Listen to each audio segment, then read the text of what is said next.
Hey everyone, welcome to this live conversation in the Whale Discord server. I'm your host, Sho, and I would like to introduce Richard Kim of R.N.G.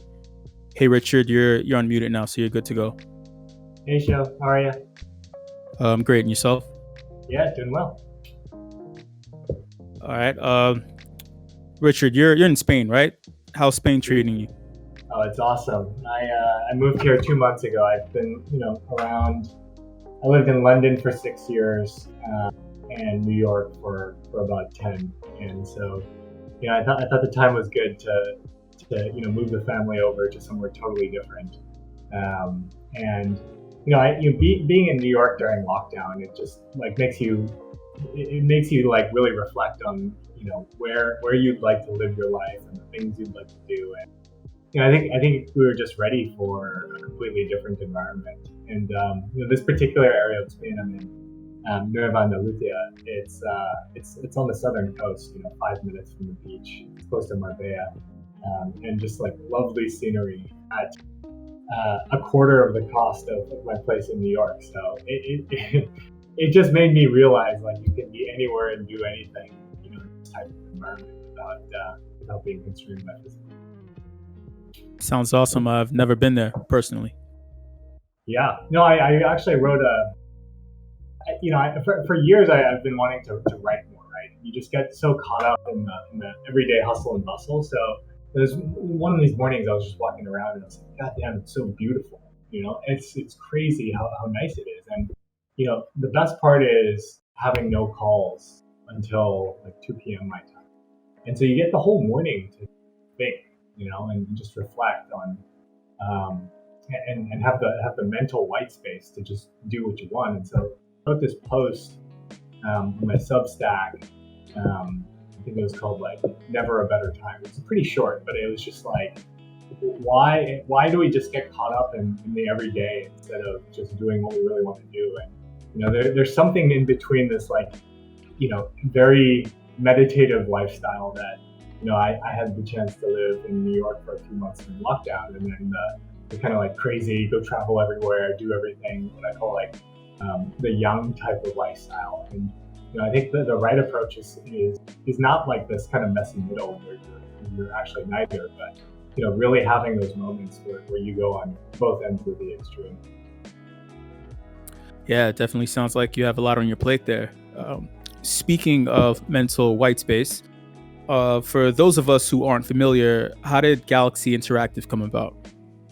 Yeah, it's actually a crazy story. So the fund has its origins. It's a $295 million fund fully dedicated to the interactive space, and it actually had its origins in the blockchain space.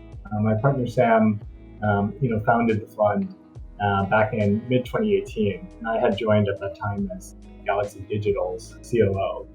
I wasn't on the venture side, and I think at the time we felt there was a lot of opportunity to build on this kind of smart contract layer to go build the next layer of the world's compute on the blockchain. And I think what we quickly discovered was that the market just wasn't mature enough to support a fund of our size in pure DApp space in mid 2018. But one of the areas that once I joined the venture team at the end of 2018, we thought was actually the most interesting was this kind of intersection between blockchain and gaming. In particular, the idea of like having the blockchain serve as a new foundation behind this very large virtual goods market of like nearly $100 billion a year. So, we started to get into the space quite early. Like we led Mythical Games with Series A. They were here a couple of days ago.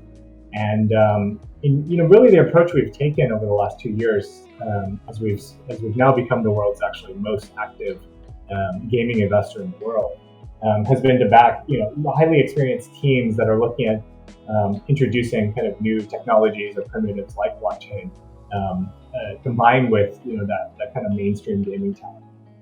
I'm pretty excited for the future of the intersection between the crypto and gaming world. In your opinion, are venture capital funds the main engine behind many of the projects in the crypto space, or do you believe that these are self-funded initiatives that are being executed on? So I think it's a bit of both. Like, there's a whole swath of the gaming space that, particularly if you think about, your indie titles on Steam, for example, that just aren't really suitable for a venture funding model, because, venture capitalists like typically seek that, outsized 10x or more type of outcome. I think as focus on the gaming space has really increased, you tend to see a bit more of a clustering from the top VC funds.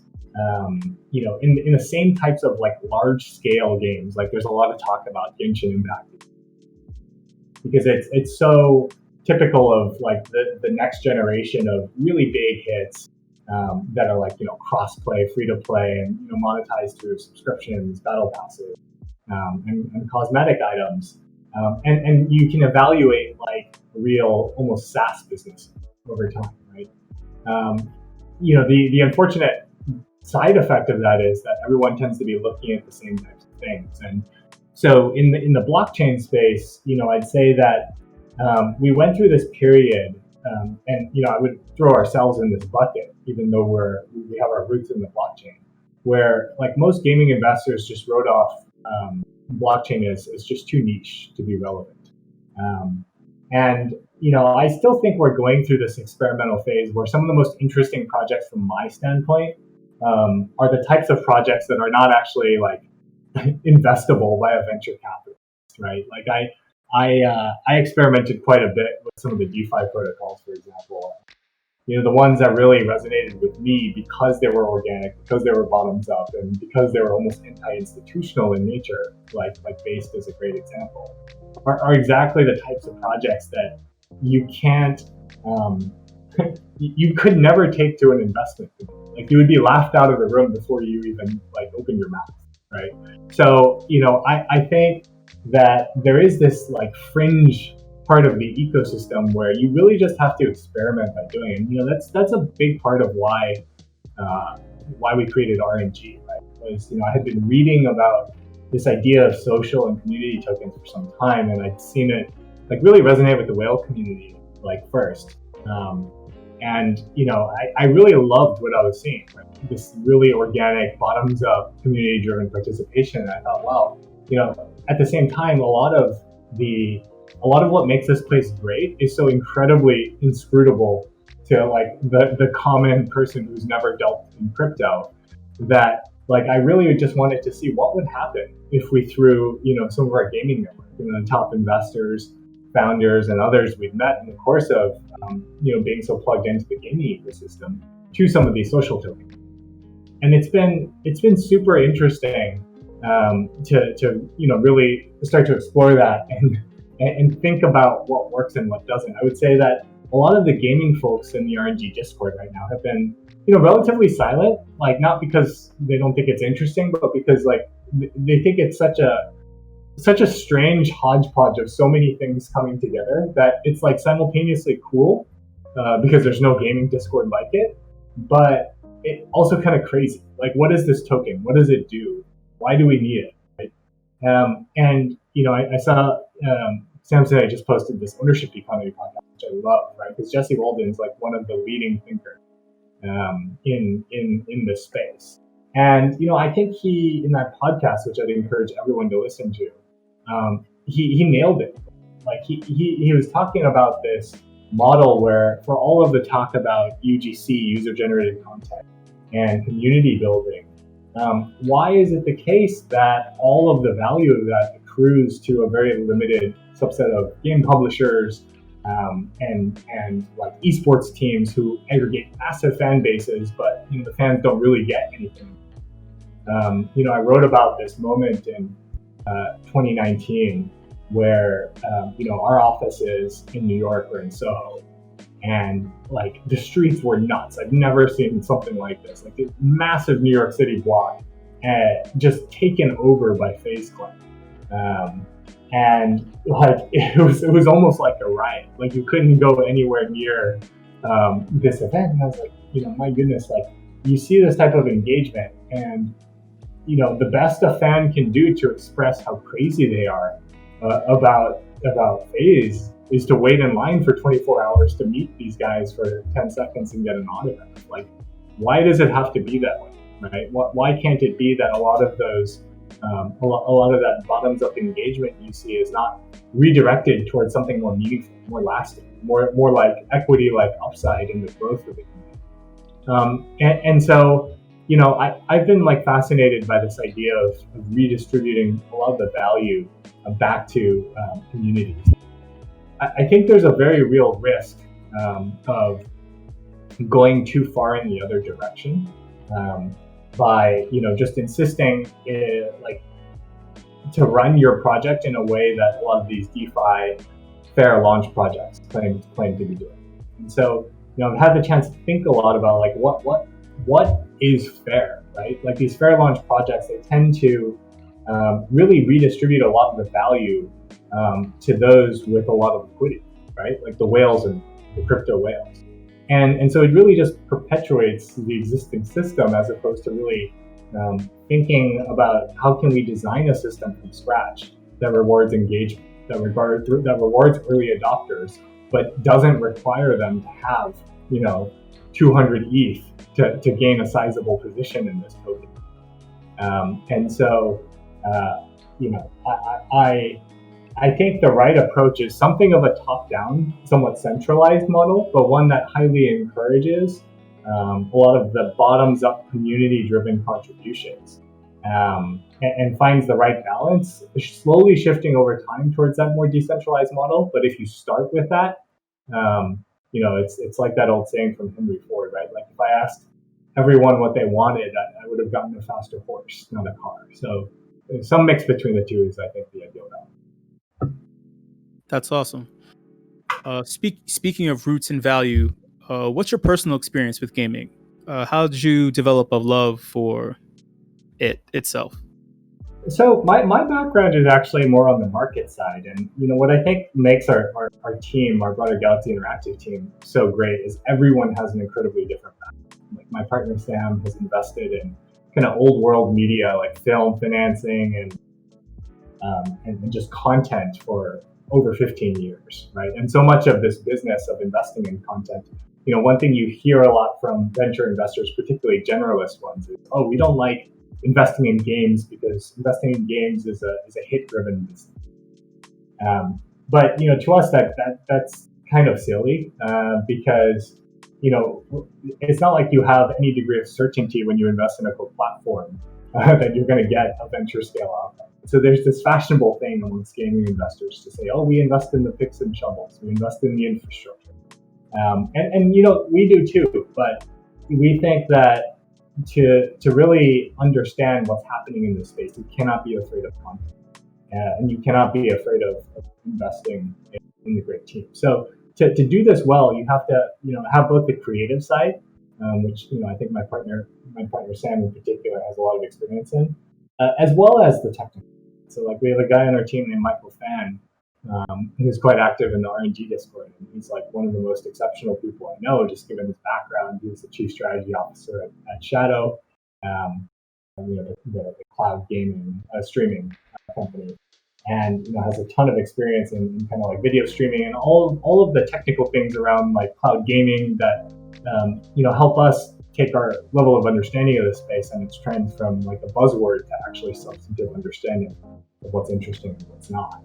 And Zach has been a lifelong gamer on our team, and he brings that kind of like hard finance and banking skill set together with like a really nuanced understanding of games, and the same with Mustafa, who's at LVP. So I would say on the team, like my gaming background is probably the weakest, to be totally frank. But what I do bring is a pretty deep understanding of markets.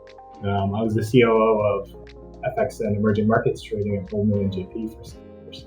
And so, as I look at a lot of these primitives that are enabling social economies, I actually just wrote a post on this in our reflection section in the R.N.G Discord today. One of the things I've been quite keen on doing is not is building this community in a way where it stands for something other than the money games that we're seeing in DeFi, right? Because if you build a community where everyone's just chasing the quick flip, you kind of are setting yourself up for the inevitable downturn, right? Because no money game can continue on forever unless it's a Ponzi scheme, right?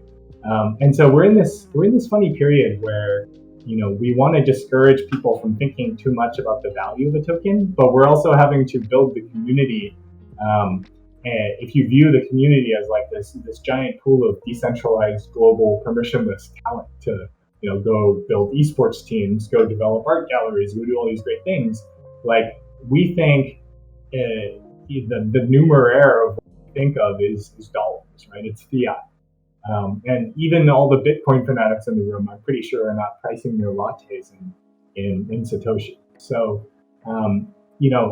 at the back of our heads, we still have to think, okay, what is the dollar equivalent of this? So, and at the end of the day, is R.N.G a currency, or is it a hard asset? Is it more like a commodity? And so I think where a lot of projects get into trouble is when they don't have a clear value proposition of whether it's one or the other.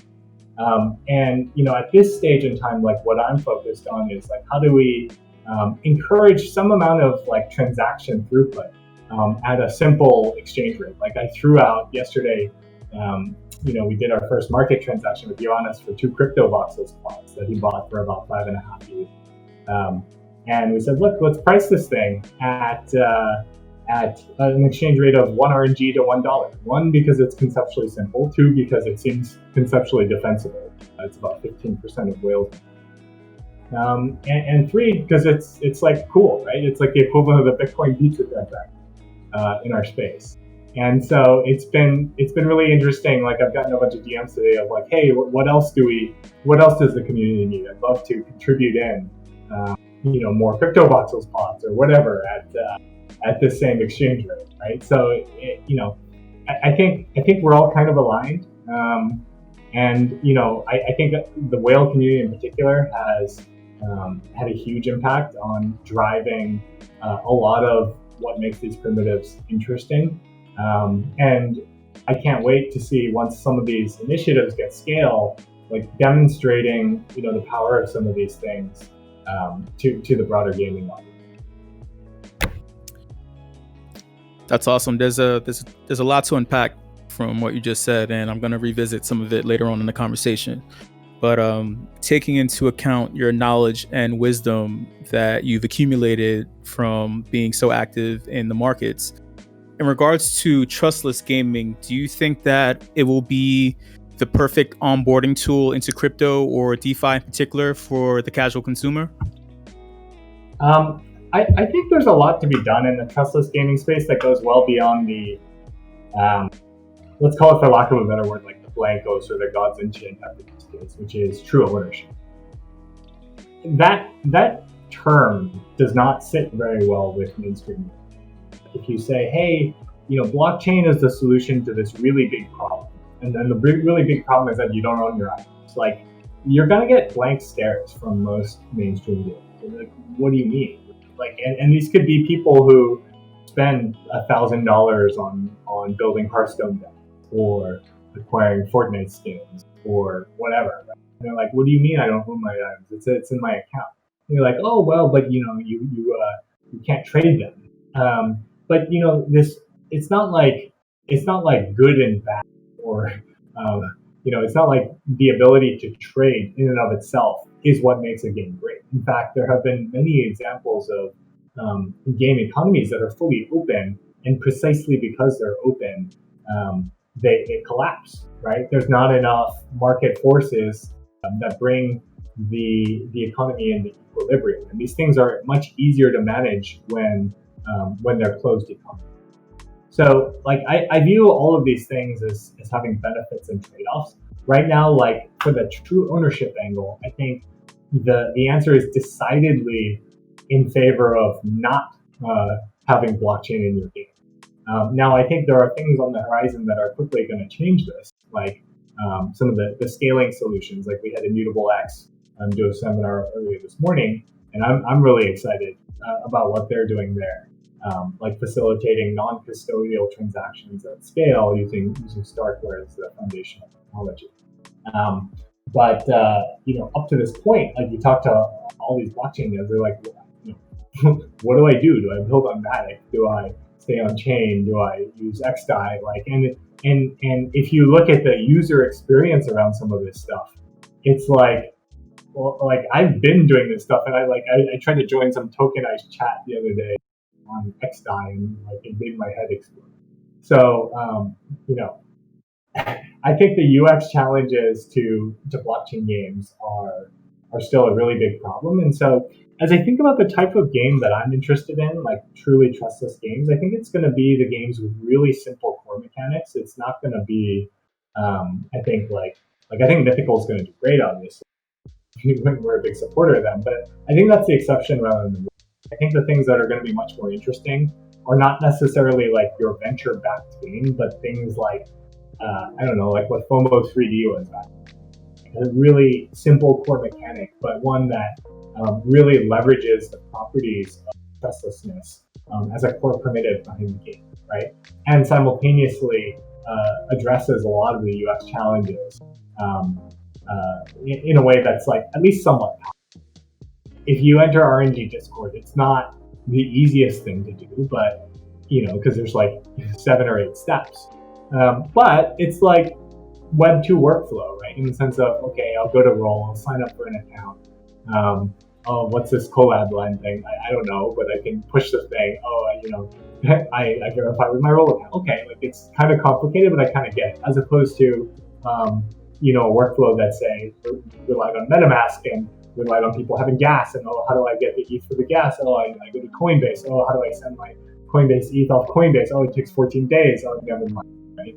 So I do think we're making a lot of progress, but I think the crypto community is probably going to lead this for some time until you can get the type of massive scale through a mainstream user experience that doesn't rely on things like having Coinbase. That's awesome. Speaking of scale and mainstream, there's a quote that I pulled from a Medium article / blog post that you wrote back in early September. And the quote is that you believe that the next generation of trustless games will not just be AAA titles with NFTs promoting open economies, but instead will exhibit stupidly simple yet compelling core mechanics that tap into the unknown. Would you care to expand further on your thoughts here?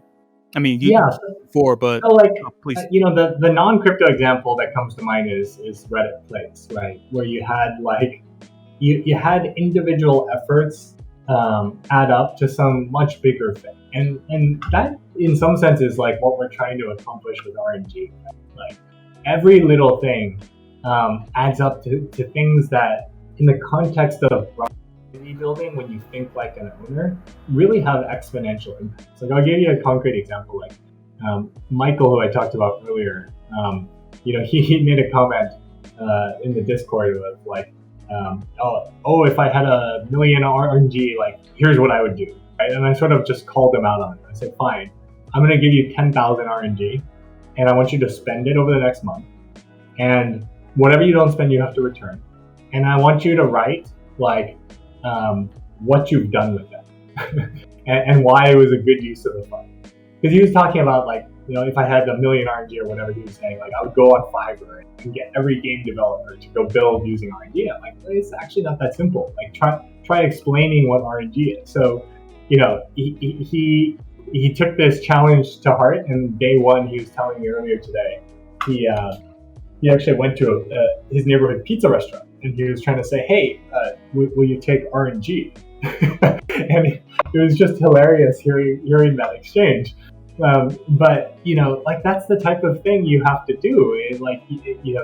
The things that make this community great. Like, I went on a trip with my family to Seville when we launched R.N.G, and I got like 2 hours of sleep every night because we were dealing with things like permission issues and just crazy things. And like to build anything that scales, you have to do things that don't scale at first, right? Like talking to the pizza guy about what the hell R.N.G is. And by the way, the guy was interested enough after 10 minutes of trying to be explained this that he was like, yeah, just send me the Discord. I'd love to check it out, right?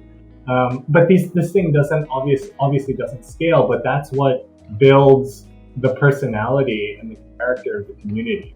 And so, like, if our sole objective was to wrap to 5,000 participants, like there are ways we could do that. But I think it would just kill, the special things that are bubbling up in a simple way, that are very organic, right? And so, like, I'm keen on this kind of like steady build out phase that we're in, and while like some of the hyperinflationary R.N.G distribution in the first like 2 days is quickly starting to get it's starting to get very, very limited. And so the R.N.G that people earn from here are going to be through, we just released the sheet that consolidates all of the ways people can earn R.N.G, and it's things that we think are contributing to the overall development of the community.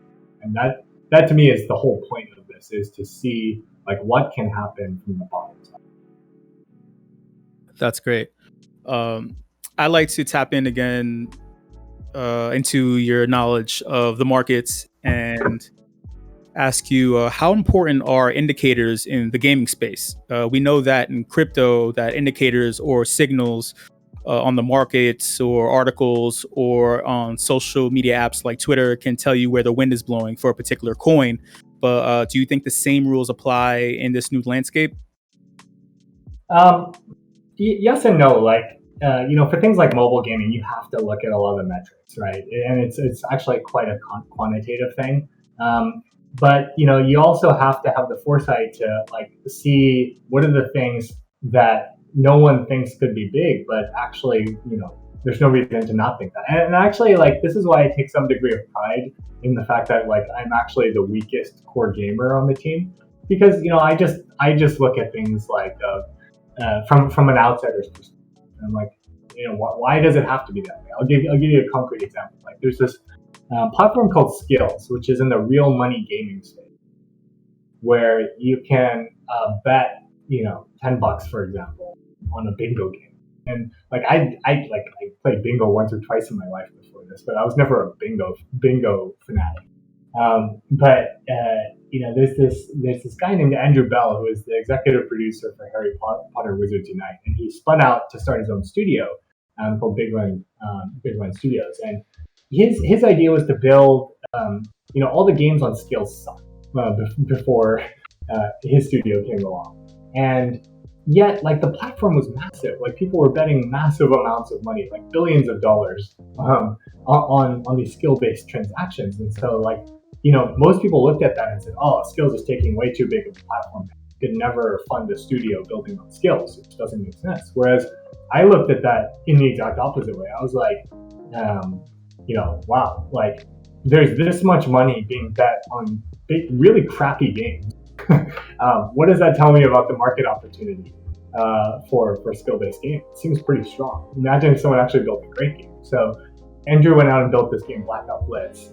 And the bingo category hadn't moved on the App Store for a really long time. And this game just shot up the ranks. I myself became quite addicted to it for months. Like, it was really actually hard to shake the habit, almost as hard as poker. But like that's the thing, is like sometimes you look at the exact same facts, and if you're taking that outsider's perspective, you just interpret it in the exact opposite way. So the short answer to your question is like, yes, metrics matter, but the interpretation also. It's great. I think a lot of people will be able to pull a lot from that. Let's shift gears a little bit, and let's talk about R.N.G, and more specifically, let's get to the root of the project itself. Very simply, what are you attempting to achieve with the project? And also, what is the use case of the coin that's associated with it? Yeah, I mean, great questions. So like at its heart, like we went into this thinking we're creating a Soho house for the gaming interactive community, and not only like creating a Soho house where the earliest members get in free, but they also own all the upside.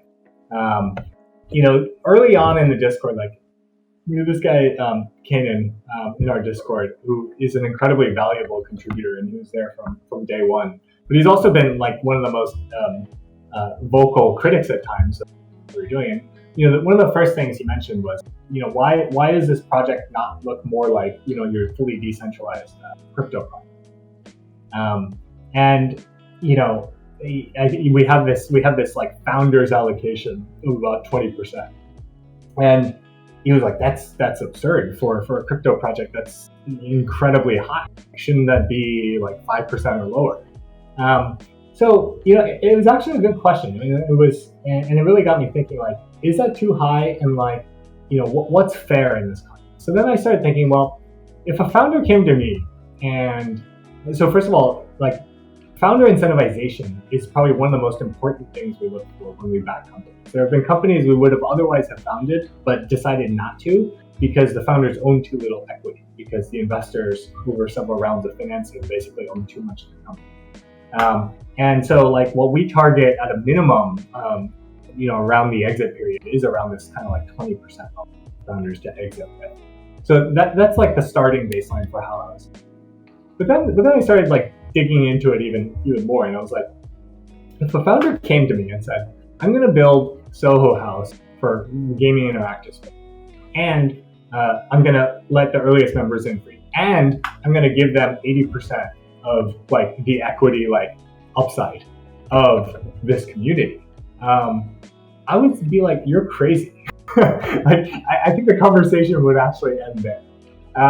And so even for me, like, I had to kind of flip my mindset and think, well, maybe actually that's not so crazy. Maybe Jesse Walden is right. Maybe from the beginning, giving 80% of this endeavor to your community, you can really create things that weren't possible when you were just like a couple person show trying to run a startup, in the traditional way. And that's the core of like the experimental hypothesis that every day we're tinkering and testing. And look, it's 1 week into this, so it's super early. But I think by focusing on this kind of feeling of community, this place where you can actually meet some of the best investors in the world. You can meet some of the best founders in the world. They may not be saying much in the Discord, but they're there and they're reading what's going on. Like Raf Koster, who's a founder we backed, he's the creative director behind Ultima Online and Star Wars Galaxies. In the first few days, Raf, what are we doing here? Like, are we on the right track? And he was like, well, I don't even know how to respond to that because I don't know what this is, right? But you'll know in a few weeks. And then he sent in our reflections channel, a couple of like tomes on rafcoster.com, because we like to think we're creating so many new things because it's crypto, but actually all of this has already been done and tested and experimented with in the last 20 years. Just look at all these people who built MMO. And Raf had this podcast in particular on the WoW Classic show, describing his experience building Star Wars Galaxies and why so many people continue to this day to view that as like their favorite game ever created. And a big part of that was, in this world, you could just be yourself, right? If you wanted to be a musician, you could be a musician. If you wanted to like trade, you could be, like a marketer, and you could set up outposts all over the galaxy, right? Like, and that's kind of the environment I want to create here, where like there's certainly a networking function. So we encourage people to not be anonymous in this community. But if you want to be anonymous because that's who you are, then fine, right? That's who you are. And over time, people will develop their understanding of who you are based on that kind of anonymous identity you've presented. And so like to kind of be that forum, both for traditional networking that has clearly gone to zero in the context of a post-COVID environment, but also that place where you can feel part of something bigger, and be that like pixel in Reddit place that ultimately leads to something bigger in a really emergent way, where you go into it knowing you don't know what's going to come out of it, right? And that's that lack of certainty is probably the best part of it all. Awesome. All right, I'm going to ask you a really, really, really, really big question here. What do you think will be the next big thing in 2021 without giving away alpha?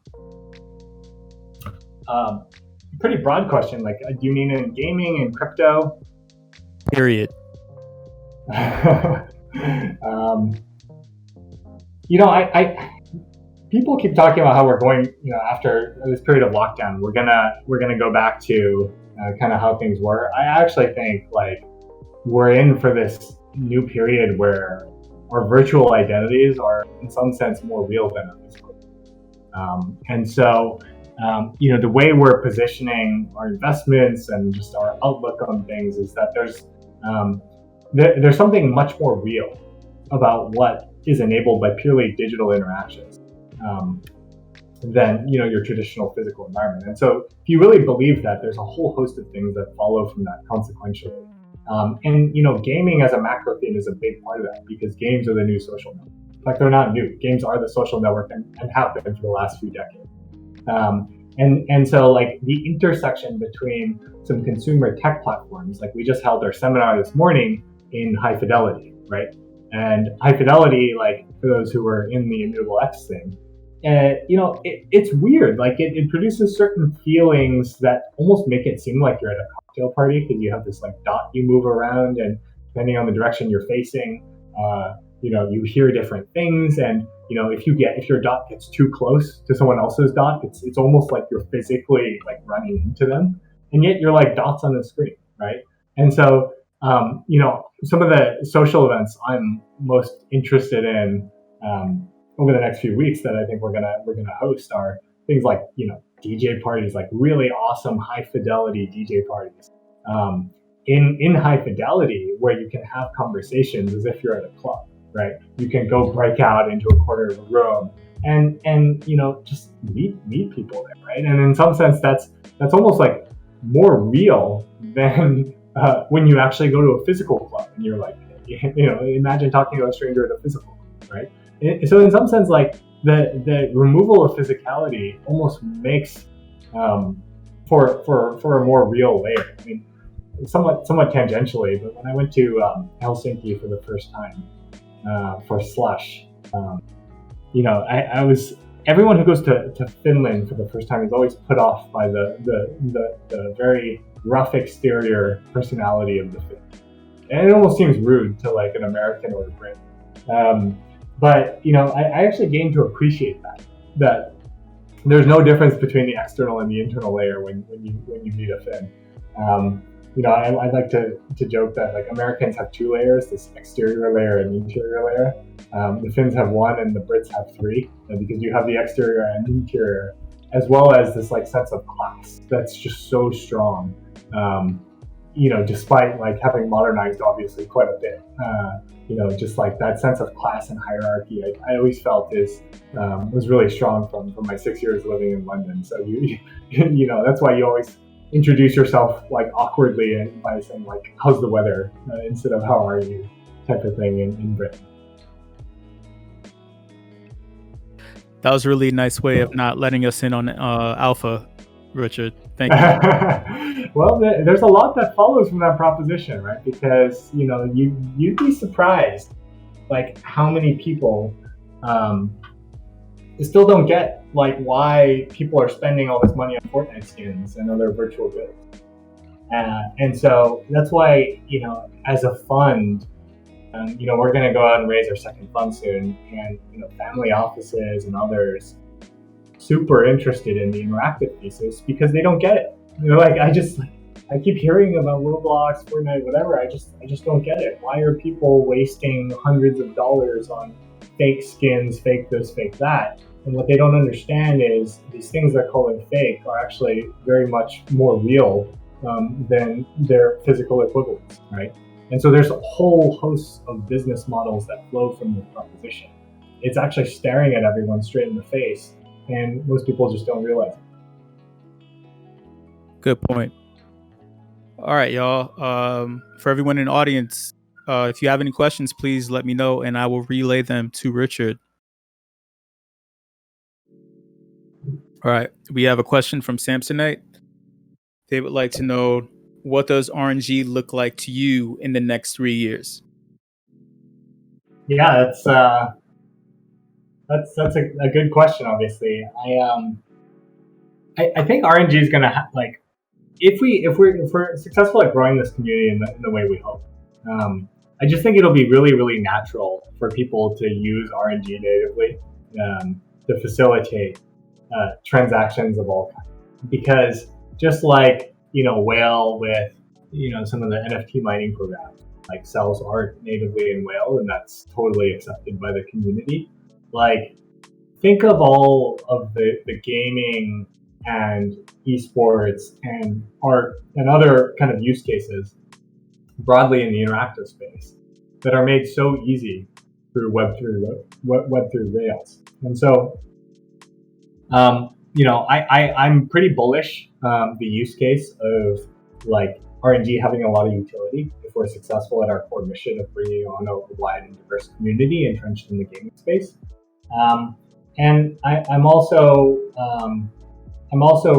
really, I think having a transparent monetary policy around the issuance of R.N.G is really core to that. And so we've been quite transparent as far as we can reasonably predict, which is, in my opinion, 1 quarter, on the intended use of our budget, and we try to solicit community input on this to the maximum extent possible. But we also need to be flexible about the direction of this stuff, right? Like, if you asked me a week ago, I would have said we should have $6K a month R.N.G dedicated to loot court. And now I think after this initial loot court competition, it's like a one and done for us, because it doesn't really serve a core purpose in terms of building the type of community, even though it was really fun as an engagement tool for the first few days of the server, right?